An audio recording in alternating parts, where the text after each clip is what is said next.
Pigs too, but I'm trying to Oh compete with yeah, y'all, bro. Y'all eating up. You see what I'm saying? Where's They y'all got at? you see it. I was a little bro. jealous, It's but in I it's mean, in Austin. This is Mediterranean spot. Like that's top of your list. You should go there. It ain't Recommend it. no Fadi's though. Oh, it ain't no Fadi's. Shoot, man. Fadi's still in my Fadi's spirit. was, bro. They had like 36 sides.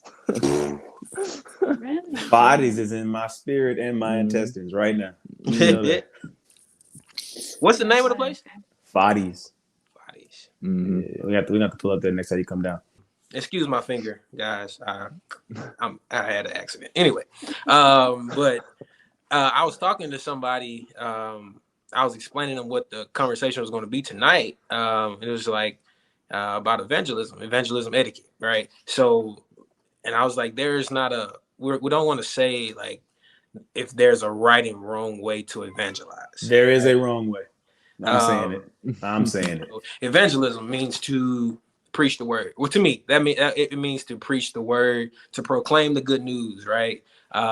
To broadcast the message, to share some life that we found treasure and what it means to live in Jesus, and it's a compelling thing, right? And Yeah.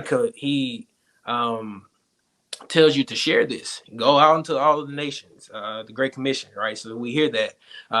So let's talk about it. Let's get into it. What should be the point or the end goal of like evangelism? Like, what's your end point? Like, I feel like a lot of times we kind of preach the gospel because of fear and Mm, being scared of what, where people are going to go after they die.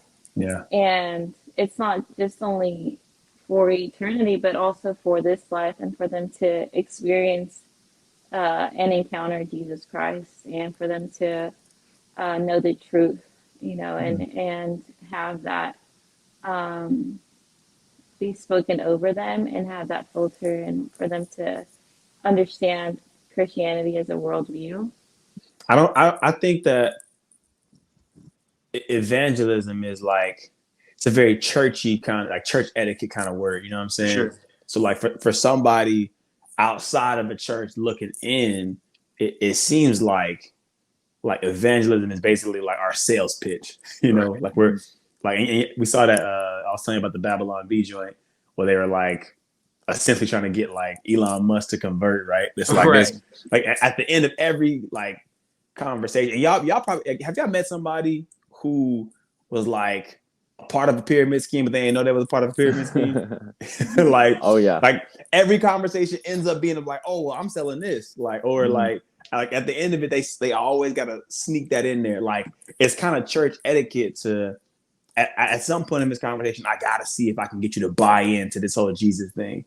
mhm. And to me, I understand the heart behind it, especially because if we take Jesus' word, like he says, like John 10:10, right? Like, I've come that you would have life and have it in the full. Thief Right. comes to steal, kill, and destroy. So if we see that people are like having things stolen from them, like there's death and destruction in their lives, and Jesus has life on offer, of course, I'm gonna share the goodness with you. Like, I don't love Mhm. you if I don't share the goodness with you. But it almost seems like it's like trying to get you to sign up for a credit card at the mall. You know, like Yeah. I gotta get you like to sign up for something as opposed to I have this compelling thing that I believe in that I really want you to be a part of. Mhm. Yeah.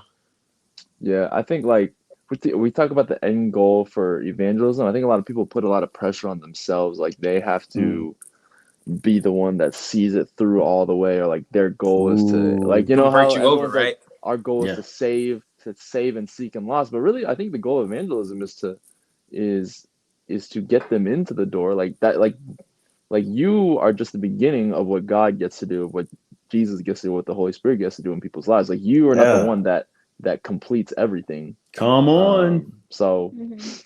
And I think that should be what compels us, right? So this is um the gospel describe it as treasure. Mm. Um mm, and like this is some amazing um news. This is not just average news. It's Yeah. not God loves those who help themselves, or God's, you know what I'm saying? He's Mm. not like Mm. that's not the type of God that we have.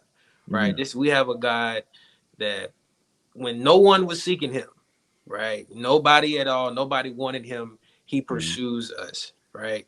Yeah. That's some amazing love. And for those who are believers, those who follow after Christ, we know like that should be what the two greatest commandments: love God with all your heart and love your neighbor as yourself, right? So you should be compelled to love, like, you know, that he charges you with the commandment to, hey, love, like, go out with love, go tell the world that there's true love here, right? That there's, you can be seen, you can be heard, you can, all of your sins, all your past wrongs and failures and all of that has been forgiven. And not only that, you get to know me personally, right?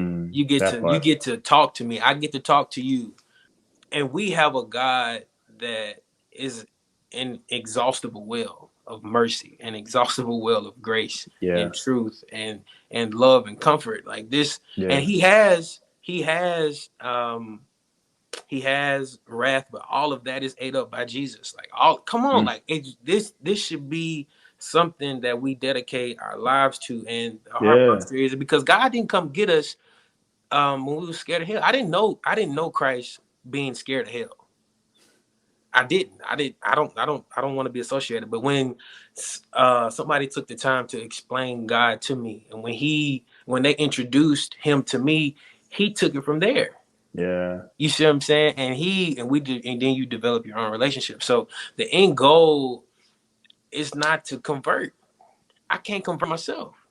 Ooh. I can't Ooh. change. I can't Oh, change. wait. Now I gotta breathe. No, That's a thumbnail right there. Right. Yeah, I gotta breathe. I gotta breathe. If I Dang. if I could convert myself, I would. Yeah. If I could do more and try harder, I would. But I can't. Right. So I leave it up to him, and that should be, yo, come holler at me. Come. I was thinking about like the dopest way I've seen that, right? Like you found a treasure and you want everybody to know about it. Because sometimes as people, we have that crab in the bucket mentality where it's like, I got something, I don't want everybody to know about it. But because we know that God is this, inexhaustible well of grace and mercy, it doesn't take away from his goodness towards me if I see him being good towards you. In fact, it furthers my belief in that, right? So the most effective way I've seen evangelism like that was we grew up in Mississippi, and during Katrina, it was like water went out, lights went out, like you're just kind of waiting around, right? And we're staying at the house. It's hot in Mississippi, bro. Like everything just feel like an armpit. It's just nasty, like humid, and mosquitoes look like birds. It's gross. And I remember like Uncle Robert or maybe it was Uncle Junior came to the house and was like, yo, they giving out free bags of ice up the road. And it was like, I found this thing. I can't take with so much anyway. On my way to going to get the bag, I'm about to go get some ice. On my way there, he stops by 10 Echoes Drive and is like, yo, it's ice up here. Like, y'all, so it wasn't like, if you don't come, X, Y, Z gonna happen to you. It's like, I'm about to go get it. And while I'm going, this is the language of like Matthew 28, right? Like, most appropriate translation of that passage is as you are going. Not just go ye therefore, but as you are going, as you are in pursuit of me, tell everybody who you in pursuit of. Because there's life over here. And you don't gotta wait till you die to experience like the brokenness of sin. Like the consequences of sin are death, and that's in the world right now. Absolutely. You ain't got to convince anybody of sin. Sin's a thing. And the consequences of sin are, we were trying to jump on the call and the Amber Alert came on, right? Like it's some brokenness in our world that we want to see healing for. And if I'm in process of being healed by Jesus, who am I not to say, yo, I'm seeing healing in this sin-filled world. Like y'all get in on this, you know what I'm saying? Right. Yeah. And I'm gonna taking that idea of like just the overflow of wanting to tell people like that applies so much to creatives now, because like when you're doing something, like when you're cooking or when you're drawing, when you're like doing music, like that is the way you are telling people like, yo, I have found something so good. Like if you're let's say you're like you're a musical artist and you're singing, like people can tell there's something different. You're not just singing there like a monotone, like with no emotion. Like you have emotion, you have something, and people can tell that difference. And that's your way of being like, yo, this is what I found. Like you can come along, you don't have to, but you're not just trying to get them to consume something and just digest it on the spot. Like, so That's I think good. that there's that correlation. So really quickly, what we're going to do is we're going to talk about the pros and cons to different evangelism methods, what we don't agree with, and what we get the heart behind. So this is not us co-signing any of these things, but rather than just bash all of them, and we'll bash them too, but rather than just leaving it there, let's talk about the heart behind why folks do it. So common evangelism practice number one, the bait and switch. You are in a youth group and your homie say, yo, pull up with me to this pizza party. You're like, oh, snap, pizza party? He's like, yeah, pretty girls and everything. You're like, oh, pretty girls? Cool. You pull up, surprise, it's a Bible study. Right. You got hit with a bait and switch. So if you've seen that, right, we do it with a lot of things. Like what's the pros and cons to it? Like what does not work about that method? What do we not like about it? But also, how do you get the heart behind why folks do that? First of all, you lying, bro. We supposed to be eating pizza. One, so you're a liar. And I came here for some pizza. But I've never actually seen it done like in the present. Like I've heard people like Pastor Matt Chandler. He talks about like the guy that kind of walked with him and led him to the Lord. He's like, hey, we're going to some party or something. We went to a Bible study and he's preaching, right? You know, there's definitely some pros to it, like, you know, because sometimes it feels like I don't want to just hit you with the gospel because maybe I may be scared at the moment. I don't know how it's gonna land, but if I can invite you to a Bible study, then we, you know, they'll kind of it's not as much pressure, right? Yeah. So I agree with it from that standpoint, but the cons is kind of like it's misleading. Like, you know what I'm saying? People don't want to come to it and all that. You could have been straight up with me. You didn't have to force me into it type of thing. But I haven't heard any ways that went wrong, actually. I've only heard the successes of it, you know, but I can see how it could be like, man, especially if the church is whack, like, you know what I'm saying? Like, you don't really know, like, you know, so yeah. Well, I think with those bait and switches, a lot of times, like the content is really convicting, and like it's almost like, oh, I wasn't expecting this, but now I found it, and this is convicting me. And sometimes like this sounds kind of weird, but like sometimes it's about getting people in the room and letting God work and doing something. Yeah. But again, I think that's the pro, because God still works in that, Right. no matter what. There's a conviction. I think the con though is it's just shady sometimes. A little shady. Sometimes people just want to eat pizza, and like if you mess with their feelings like that, they ain't gonna come. I ain't coming back, bro. And then the church be having Little Caesars, bro. Like exactly, bro. If you gonna hit me with the bait and switch pizza, oh my goodness, Domino with the garlic sauce, don't hit me with the Caesars. Exactly. I don't want no Caesars. budget cardboard pizza. We not digress. We not hating on Little Caesars on this episode. They've come up in the world, but back when we was in youth group age, no sir, no sir. You miss me. Next method is the debating method. Like, and I'm gonna put one of the homies on blast, right? So it's a dude named Preston Perry. He's a poet, apologist, and he does this thing called Bowl TV, where he'll just come and like have a conversation, which kind of like the dude you was talking about, Ellie. Like he'll set it up with a question, and then we'll pretty much like try to win you over through like thought and through rhetoric. And I think there's pros and cons to it. So let's hear how do y'all like the debate approach? I can definitely see the cons of it. Because like if I was Ravi Zacharias, then I would debate with you all day, right? Bad example, but keep going. Yes, that's not. Oh boy, he's canceled now. Go J-Law, go. I ain't cutting that either. Okay, I think it's funny because like the debating, none of the benefit is for the person that you're trying to convict. Like all the benefit is for yourself, because it's like God, like, give me the right words to say. I'm like, even the bait and switch thing, it's like, God, give us the right things to do and let us convict these people. So it's like you grow a lot through that because maybe God shows you something cool, but for the other person, like, they don't feel like it definitely feels more like they're attacked. Yeah. Yeah. Yeah. I like watching the debates because, I mean, God can definitely show you something and teach you something. Um, I mean, I like listening to apologists. Yeah. But Because we as believers grow from that a lot. Yeah, yeah. exactly. And it helps us whenever close friends of ours have those questions and, they're asking us. Yeah. But at the same time, you have to be very smart and prepared because if not, you're going to look very weak. And especially if it's like a video or on public somewhere or on YouTube, if you don't have a good argument, then it makes Christians look like fools, unfortunately. Yeah. So I feel like you have to be prepared, and also like, I mean, have the right intentions behind it. If it's just to prove your point and to seem smart, then then that's not even glorifying God. Come on, Ellie. But I mean, if it's to bring truth, then I'm here for it. Yeah.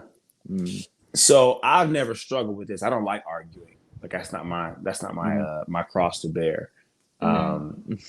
That's sarcasm. I like arguing a lot. Yeah, I was gonna say I don't know who. I haven't seen that side of me, so I believed you. It's pretty bad. But like what I know about being that kind of person is it's very possible to be so passionate about the topic that you forget to be passionate about the person.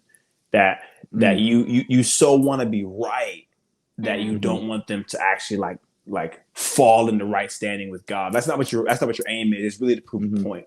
And I see the heart behind it, right? Like the Lee Strobels of the world, Preston Perry, right? There are people who really get down with the intellectual pieces that they've taken away from kind of going at Christians, like being in opposition intellectually. You then hear things, and it's almost like a seed being sown into you that later on that you investigate in your own time, you kind of grow and mature in. But in both those stories, Lee Strobel's story and several others, right there, people tend to walk away from those conversations with seed being sown into them that God later harvests. There's that passage in 1 Corinthians 3 we were talking about earlier, right? Like God gives some to sow seed. Paul's like, I sowed the seed, Apollos watered it, but it's God who got the harvest, right?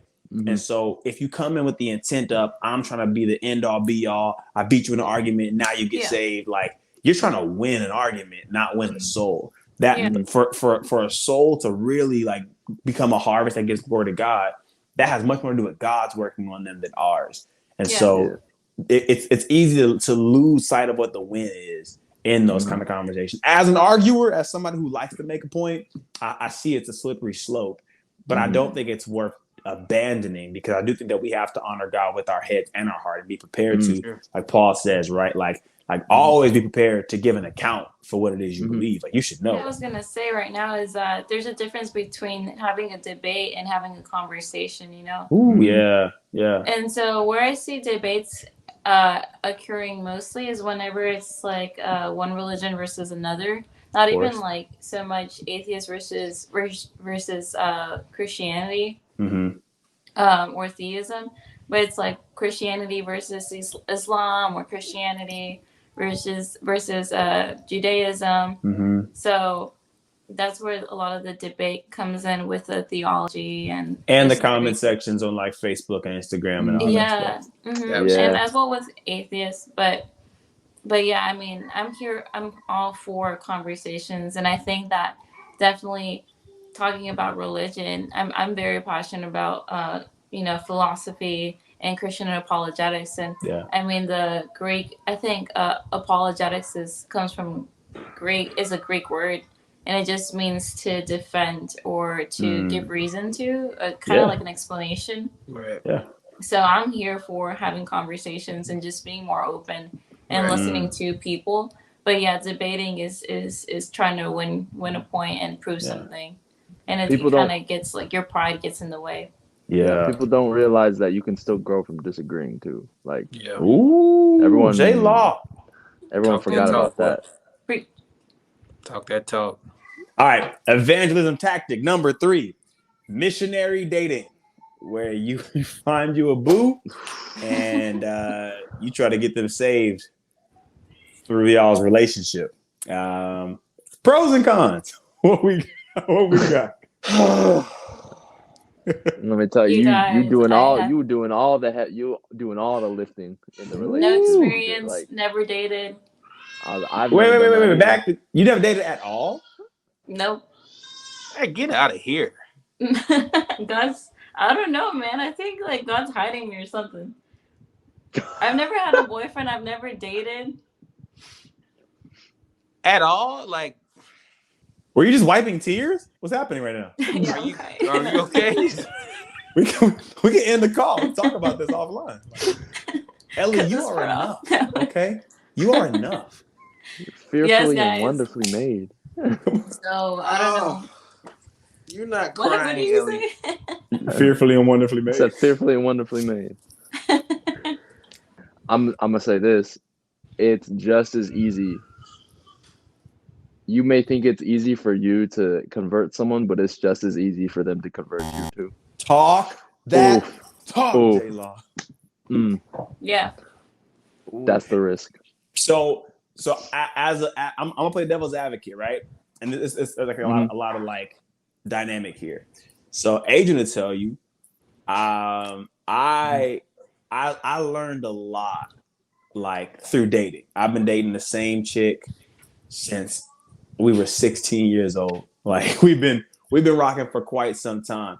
And this woman was with me pre-Jesus and post-Jesus. Mm-hmm. And she was more serious about Jesus before I was. So I would say it's not ineffective.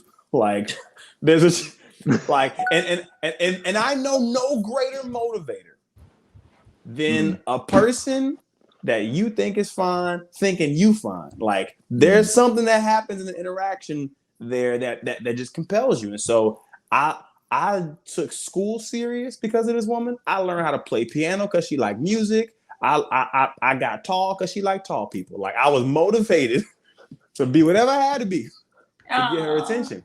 Now there was a stint to where like, and this is part of like our relationship dynamic where I was only really doing Jesus because of her, which meant I was only really serious about him when she was around, and that creates a false sense of, you know what I'm saying. So I'm not advocating that you do it, but I do get the heart behind it. Like when you love somebody and you love the Father, it makes sense that you would try to mesh those worlds together. And sometimes there's fruit in it.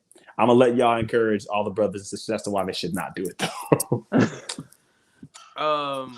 It's kind of like if your relationship is strong with the Lord, like, you know what I'm saying, and you're interested in, you know, another fella, like, you know what I'm saying, that's not like another person that's not, then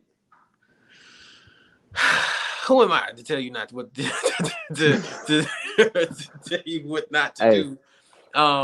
But I think like you have to be very intentional with like your relationship with the Lord, because it's easy to get, you know, even when you on fire for the Lord, you just kind of it ebbs and flows, right? So it's kind of like it's ups and downs, and on a particular down moment, you can, you know, it's easy to slip back into, you know, living that life, right? The heart, you know, the heart make you do crazy things, man. for real, and it's wicked, right? Our heart is just really wicked, right? So it's like it's kind of hard, like, you know, so it's just not impossible, right? So it's definitely not impossible at all.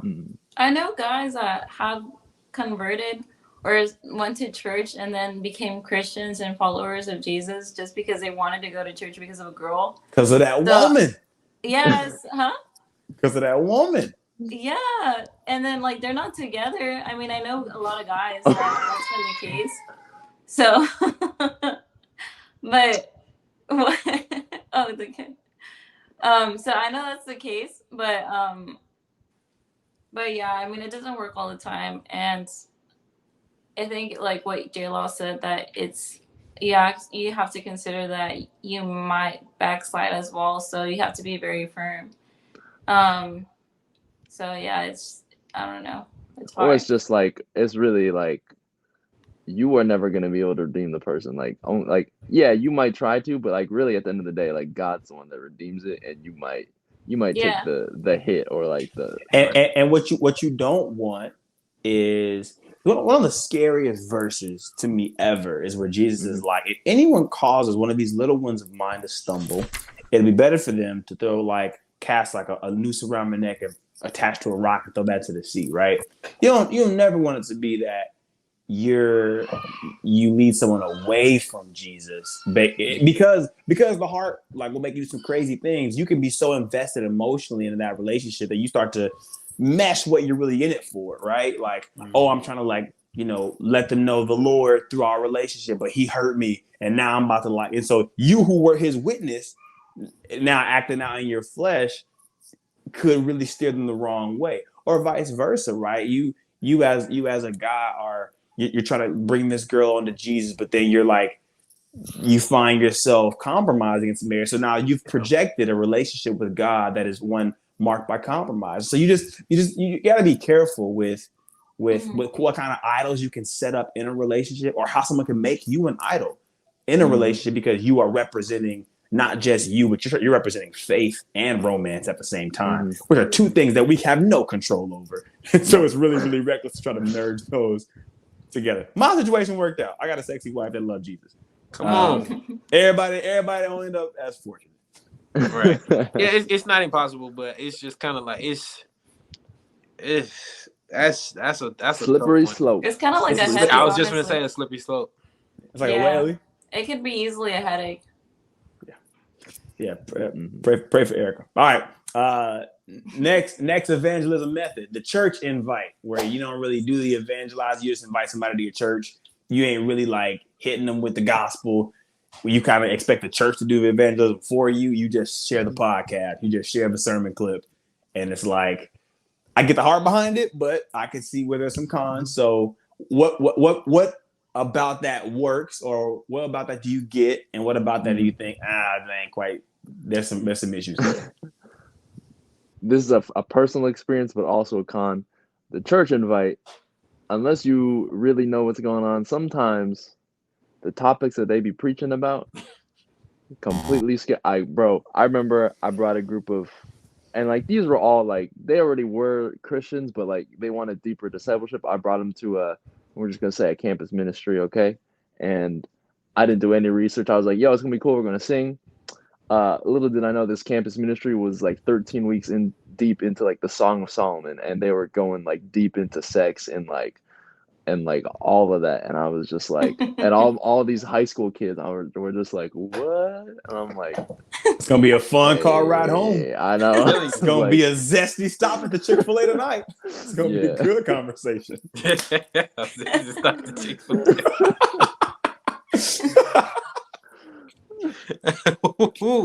Somebody was feeling spicy tonight.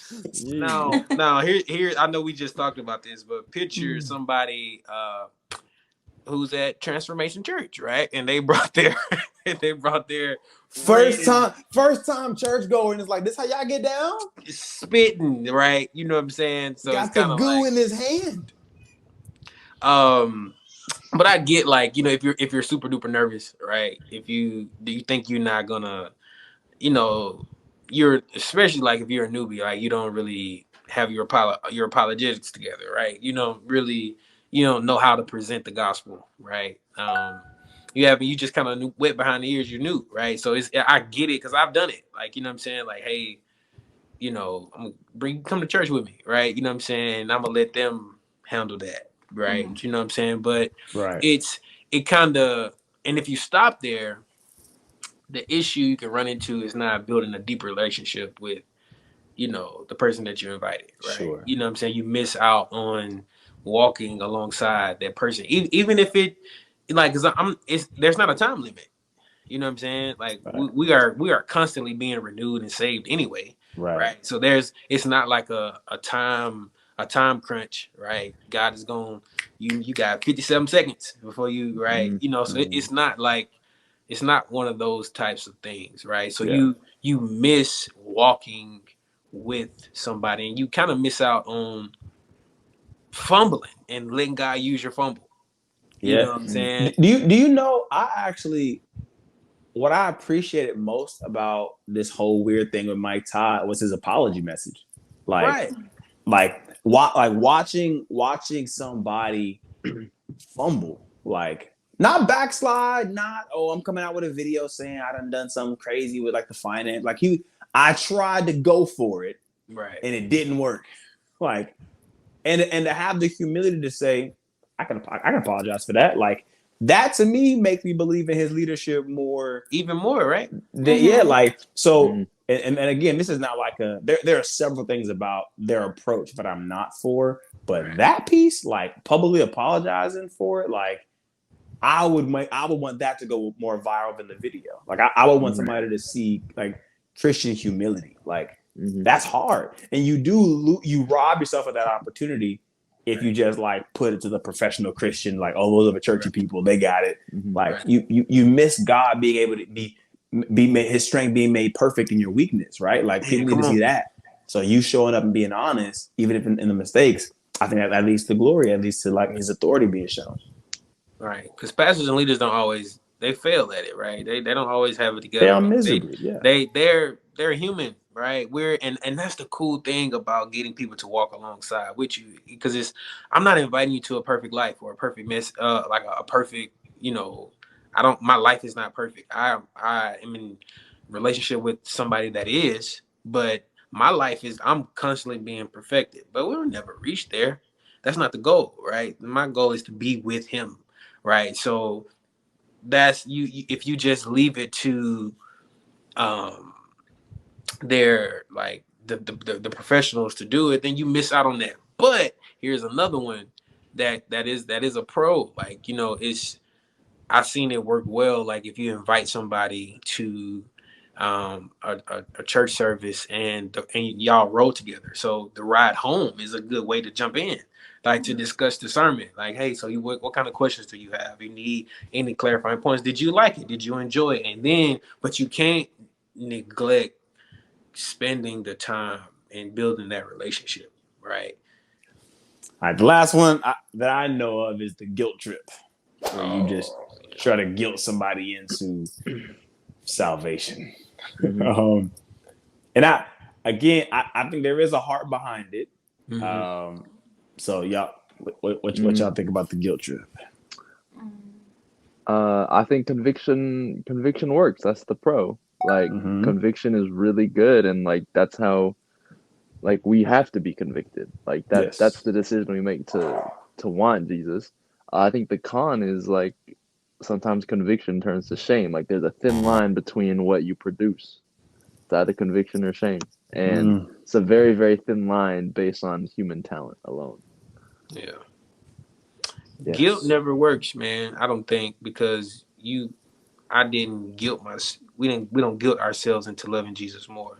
It doesn't work. Like, you know what I'm saying? It's his love, right, that enables us to love him more and love each other more, right? So guilt never works, because like it tells you how bad you are, rather than conviction makes light of the Father, right?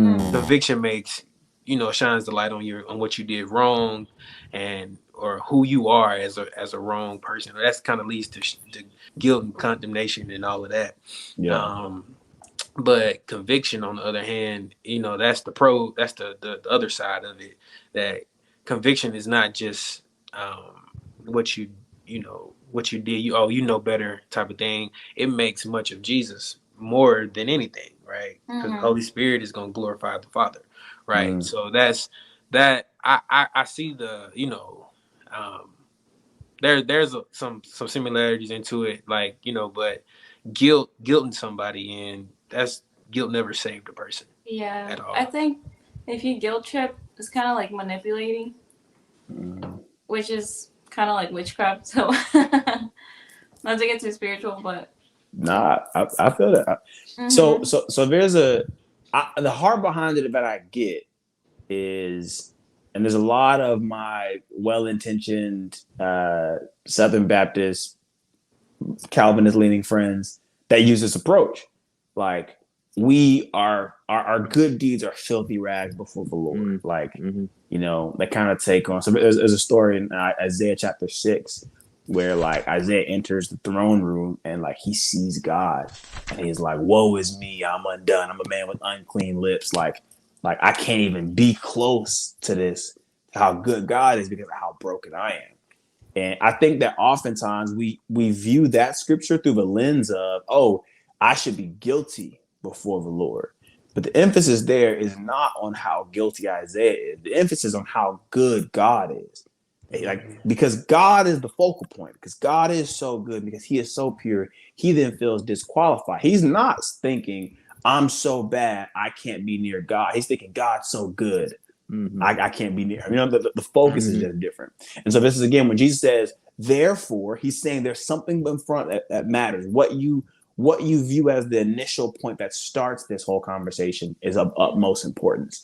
So for Isaiah, it's God's holiness. For Jesus, it's all authority in heaven and earth is given unto me. For us, it has to be, I'm so compelled by the love of this God. I'm so compelled by how holy and pure he is, but I don't want to make you feel disqualified from him, because you know what I'm saying. Like you probably already feel disqualified, and in all accounts, none of us deserve him. No one sees God. No one loves him, not a one. Like all of us are disqualified, and yet he still loves us. You know. And so the funny thing, and not to mean to cut you off, but the funny thing about the crazy thing about their story is Isaiah is kind of caught up into this little moment, and the angel brings a coal to his lips and makes him it makes him holy, right? Is that the same, right? Same story. So it's like the idea is like Isaiah didn't try to be holy. You know what I'm saying? God makes you that. You know what I'm saying? Put it on him. He a big boy. You see what I'm saying? I don't have to guilt you into it because he didn't do it for me. And you should be compelled by the beauty, because with Jesus we already win. I don't have to win on my own. Yes. I don't have to win. I don't have to live the life. I can't do it, right? So he did all of that anyway. So why would I even use that approach where there's no room for that in our relationship anyway?